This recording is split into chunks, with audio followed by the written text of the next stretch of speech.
Ronald Reagan has long been a favorite target of those on the left for his entitlement cuts and tax policies. Some go as far as to say that he ruined everything.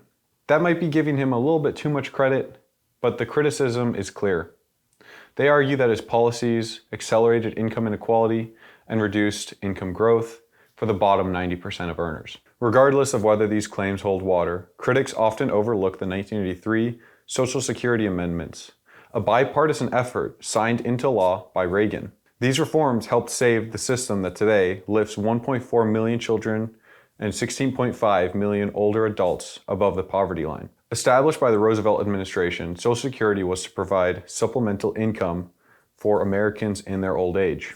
Today, the Social Security Administration collects 6.2% payroll tax from both employees and employers, up to $168,000 of wages. Those who have paid into the system for at least 10 years are eligible for benefits at the age of 62. Now, benefits are calculated based off of average index monthly earnings, which essentially estimates a retiree's lifetime earnings. The formula is progressive, meaning that lower income earners earn a higher percentage of their pre-retirement wages. The program also provides supplemental income for widows, widowers, along with orphans. However, by the 1970s, Social Security was in trouble, facing serious cash flow deficits due to poor economic conditions.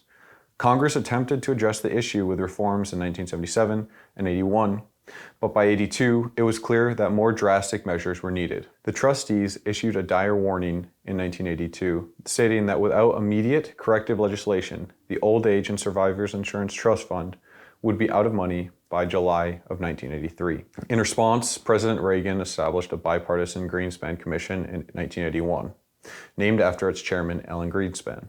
After intense debate and near failure, the commission finally reached a consensus in 1983 and gave their recommendations to President Reagan. The guiding principle was to balance tax increases, a solution more favored by Democrats, with benefit reductions more favored by Republicans. The resulting reforms embodied in H.R. 1900 were signed into law by Reagan on April 20th, 1983.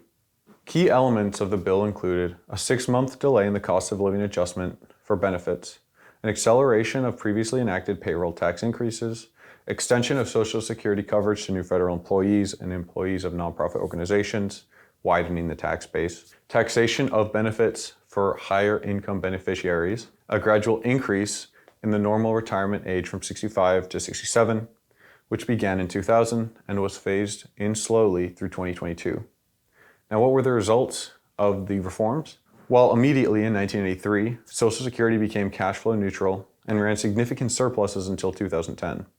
The trust fund ratio, which measures the assets as a percentage of expected costs, rose to around 350% by 2007.